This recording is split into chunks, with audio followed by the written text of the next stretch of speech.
Hi, I'm Harvey Blankfeld, host of Las Vegas Real Estate Now and senior partner of the Mullen Blankfeld Group at Berkshire Hathaway Home Services of Nevada. We have prepared this video for you so you can better understand the documents we use here in Southern Nevada. And while we don't review every section of a document, we do try to clear up some of the most relevant concerns. We are recording this video in 2024, and if you're watching it long after that, know that there are likely changes that have taken place with this document, and this video may have some parts that are outdated. Also know that we operate in Southern Nevada and these forms are specific to our market. While you may be able to glean some value from this video, please know that no two markets operate exactly alike. And finally, I need you to know that I'm not an attorney and none of what I'm explaining should be interpreted as legal advice. Okay, let's get started.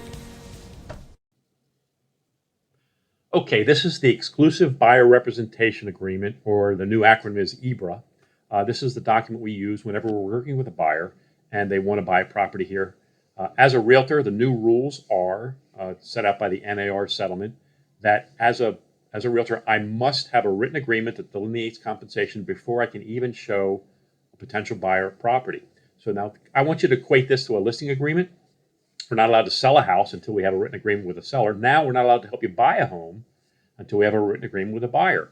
Now I want to point out, as of the taping of this, which is in October of 2024, and this is a fairly new concept, most sellers are helping buyers with this cost still. It's not a promise that it will happen going forward. It's not a promise that it will happen right now, but that's what's happening for the most part. And I think sellers understand that buyers are already come up with a lot of cash to do a deal, and if they need additional help, sellers are prepared to do it. In addition to that, lenders are still treating the buyer broker compensation as a seller expense. And so in other words, if a loan program is capped at a certain amount of cooperation that a seller can provide to a buyer to help them pay closing costs, this does not count towards that. So a seller could, in essence, give a buyer enough money to help cover the cost of their agent, and in addition to that, give them enough money to help cover the cost of their closing costs. Having said that, let's talk about the document itself now. Okay, so right up front, you've got your buyers, Fred and Wilma. You've got me, I'm their agent. They do not currently have an agreement with anybody else. This defines who they are and who we are. It tells it there's a time frame on this. It could be 30 days, it could be 2 weeks, it could be 6 months, but it could be no more than a year here in Nevada. We're looking at residential properties, and we've limited our scope to Clark County. Now, that scope could be a geographic area. It could be a type of property. You could say, I only want to look at townhomes. Whatever it is that you want to talk about specifically, you can limit that and negotiate that between agent and buyer. The buyer's obliged to help out and do all the things necessary to help lead to a successful closing. If you're looking at a new home, this reminds you, if you're looking at a new home, be careful. Don't go to the home without your agent, because if you do, then the builder might decide not to help you pay your agent, and you might be subject to having to pay your agent yourself. So you don't want to do that. So especially new homes. So make sure you bring your agent with you on every new home that you go look at, so that the builder can pay them for you, okay? Broker's obligations. These are the duties that a broker owes to their buyer. It's also delineated in our duties owed here in the state of Nevada. But they must also help assist and help them find terms that are acceptable. And I want to point this out. Some buyers are kind of afraid, well, gee, it sounds to me like the cost of buying a home just went up. Well, not necessarily. As I just said, the sellers might be able to help you. And you're not going to sign any kind of a deal you can't afford. So all the terms in the contract ultimately have to be acceptable to the buyer, okay? The broker's compensation is fully negotiable, and the broker is prohibited from receiving compensation from a source that exceeds more than this amount. So what does that mean? The broker can't take more than what this says here. Now, in this case, I'm asking for 3% and an additional $350 to cover what we call our BAC at Berkshire Hathaway. So if a seller, maybe a builder, is offering 4%, I can't get any more than 3%. I'm still going to get 3%. Now, if that's happening, I'm going to talk to the builder and say, listen, builder, I know you're offering 4%. I can only get 3%. I want you to give the other 1% to my buyer. That's what I would do. Not every agent's going to do that, and not every builder is going to allow that. But that's what would happen. So that's why you're going to see agents talk to you about the cap. Now, can an agent go down in commission? Theoretically, they can. They have to have broker's permission to do so, and some will and some won't.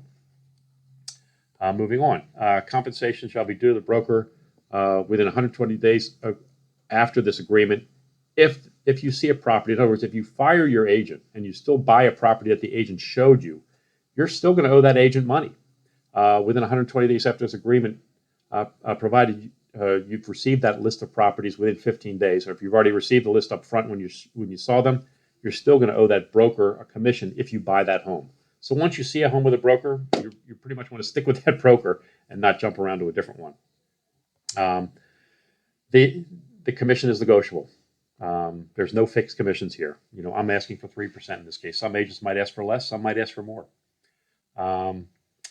That the buyer's acknowledging in this contract that they've negotiated and are willing to pay those fees if necessary.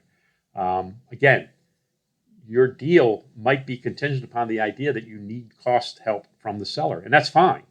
There's nothing wrong with that. And if you can't get the cost, then you don't have sufficient funds to pay your buyer's agent.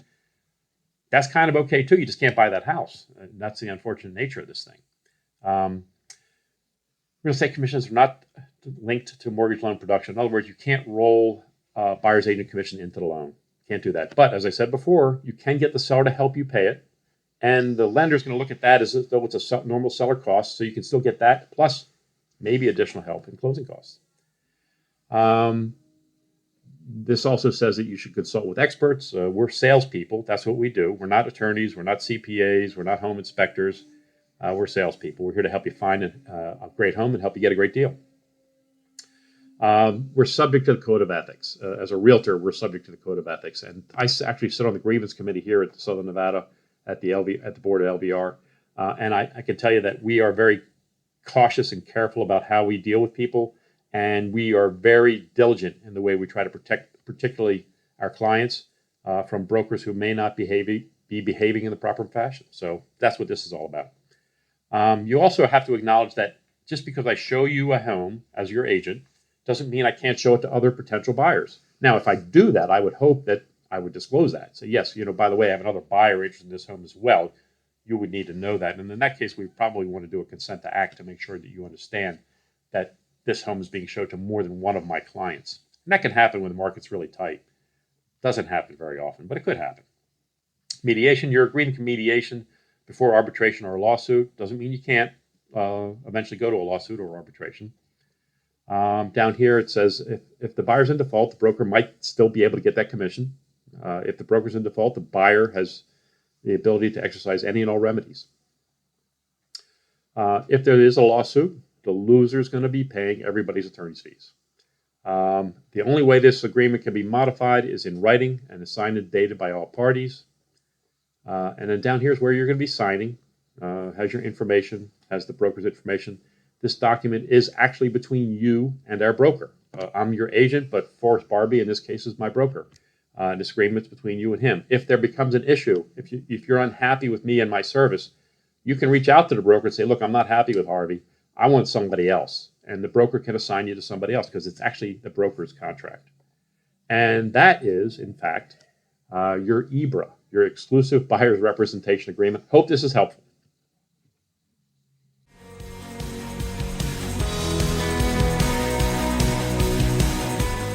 I hope you found this video helpful. Please feel free to review our other videos at www.lbrealestateradio.com.